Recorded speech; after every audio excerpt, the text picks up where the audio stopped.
आणि म्हणून सुरुवातीपासून इतकी गर्दी पाहून, तुमच्या चेहऱ्यावरचे प्रसन्न आविर्भाव पाहून मी फार आत्मीयतेने अभंगात प्रवेश करतोय. आणि अभंगात प्रवेश करत असताना पहिला मुद्दा तुमच्यासमोर मी अधोरेखित केला. कोणता?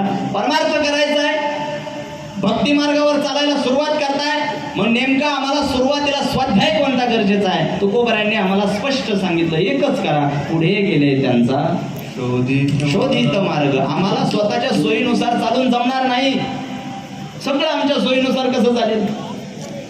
कसबेकर साहेब, अलीकडच्या काळात खाजगी वाहनं आली. मला 10-12 वर्षापूर्वीचा माझ्या आयुष्यातला एक प्रसंग तुम्हाला सांगायचा आहे. सगळं कसं आपल्या सोयीनुसार चाललंय म्हणून आठवलं.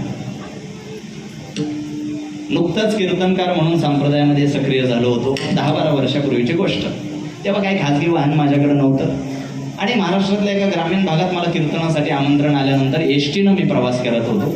आणि एसटीनं प्रवास करत असताना माझ्या शेजारच्या सीटवर एक मध्यमवर्गीय माणूस येऊन बसला. शेजारी येऊन बसलेल्या माणसाशी परिचय करावा, त्याला नाव विचारावं, गाव विचारावं, त्याच्याशी मैत्री करावी, या हेतून मी त्याच्याशी बोलायला लागलो. मी विचारलं, दादा तुमचं नाव काय, तुमचं गाव काय? परिचय विचारत असताना प्राथमिकदृष्ट्या आपण ज्या गोष्टी विचारतो मी त्याला विचारलं. काका त्यांनी मला नाव सांगितलं, त्यांनी मला गाव नसेल की काय. मी त्याच्या हाताला धरलं, गादा गादा हलवलं, म्हणलं दादा काम कुठं करता? त्यांनी घाबरत इकडं तिकडं बघायला सुरुवात केली. आणि धक्क्या, ज्यांचं मराठी चांगलं आहे त्यांना कळलं, बाकीच्यांनी जेवल्याशिवाय जाऊ. कीर्तनामध्ये कान जिवंत असावे लागतात. औपचारिकता म्हणून कीर्तन ऐकू नका. माझा मूळ सिद्धांत असा आहे की सगळं कसं चाललंय आपल्या सोयीनुसार. मला म्हटलं चैतन्य महाराज, माझं काम शक्यतो कुठं असतं? गर्दीच्या ठिकाणी. आता या काही जणांना अजूनही जसं कळालं नाही तसं मलाही त्यावेळेस पटकन कळालं नाही. पण मी थोडा विचार केला आणि ज्या वेळेस माझ्या लक्षात आलं गर्दीच्या ठिकाणी, मी पहिले खिशे तपासले. म्हटलं गर्दीच्या ठिकाणी कोणाची कार्यप्रणाली कशी काय सांगता येत नाही ना. मग आता एक कीर्तनकार या नात्याने मी त्याला समजून सांगायला सुरुवात केली. म्हटलं दादा, अरे खिसे कापणं, चोऱ्या माऱ्या करणं ही काही चांगली गोष्ट नाही. तू काहीतरी कष्टाचं काम कर ना. आता लोकांना चांगलं सांगितलेलं सहन होत नाही हे मला त्यावेळी ठाऊक नव्हतं. आता चांगलं कळालंय, त्यावेळी ठाऊक नव्हतं. मी त्याला म्हटलं काहीतरी कष्टाचं काम कर. भडकला ना माझ्यावर. मला म्हणलं महाराज आरोप करायचे नाही, कष्टाचंच काम आहे. म्हणला घाम गाळावा लागतो, पोलिसांनी पकडलं तर रक्त सांडावं लागतं. काय कसं कसं आहे? सोपं आहे का? आता कीर्तन संपल्यानंतर दाखवा बरं पाकिट मारून तुम्ही एखाद्याचं. मी तुम्हाला म्हणत नाही, तो मला म्हणाला. इथल्या इथंच गुन्हा दाखल व्हायचा, चोरीला प्रोत्साहन दिलं म्हणून. तो म्हणला कष्टाचंच काम आहे. मी त्याला म्हणलंय बघा, कितीही चांगला युक्तिवाद केला तरी हे काम चुकीचंच आहे, यात तीळ मात्र शंका. काहीतरी कष्टाचं काम कर ना.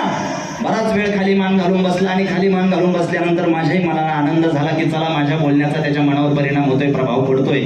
बराच वेळ खाली मान घालून बसलेला तो महाभाग पुन्हा मानवर करून बोलू लागला. आणि मला म्हणला, महाराज तुम्ही सांगितलं ते पटलं मला, तुम्ही सांगितलं ते पटलं मला. पण महाराज असं मला राहून राहून वाटतं की जर देवाचीच इच्छा असेल हे काम मी करावं तर. कोणाची? देवाची. बघा कोणत्या दिशेला चाललंय प्रकरण. कथा गोष्टीत रमू नका. मी सिद्धांत काय सांगतोय, सगळं कसं चाललंय आपल्या सोयीनुसार. मी त्याला म्हणलं देवाची इच्छा आहे असं कसं तू निराधार बोलतो बाबा? सबळ पुरावा आहे का तुझ्याकडे काही? कोणत्या देवाची इच्छा आहे की तू खिसे कापावे, चोऱ्या माऱ्या कराव्या? म्हटलं महाराज तुम्ही कीर्तनकार आहात, मी तुमच्याशी खोटं बोलणार नाही. रोज देवाचं दर्शन घेतल्याशिवाय मी कामाला सुरुवातच करत नाही. अरे मी म्हणलं कोणत्या देवाचं दर्शन घेतो? मला तरी कळू दे, कोणत्या देवानं तुला उमेदवारी दिली चोरी करायला? मला तरी कळू दे ना. म्हटलं महाराज मी आमच्या सोसायटीमध्ये त्या विषयाकडे जायचंच नाही. मार्केटमध्ये देवळे आले. मी म्हटलं कोणत्या देव? आणि स्वामी समर्थांच्या मंदिरामध्ये रोज सकाळी मी त्यांचं दर्शन घ्यायला जात असतो. आणि स्वामी समर्थांचं दर्शन घेतल्यानंतर तिथे नतमस्तक झाल्यानंतर मला असं त्या ठिकाणी साक्षात्कार होतो की जणू काही त्यांचीच इच्छा आहे हे काम मी करावं. मी त्याला म्हटलं स्वामी समर्थ तुला कधी भेटलेत का? म्हटलं नाही. कधी स्वप्नात आलेत का? नाही. कधी अनुग्रह दिलाय का? नाही. कधी साक्षात्कार झालाय का? नाही. तर तुला कसं कळालं त्यांची इच्छा आहे तू हे काम करावं? म्हटलं महाराज अहो मी त्यांचं दर्शन घ्यायला गेलो की ते मला म्हणतात भिवू नकोस.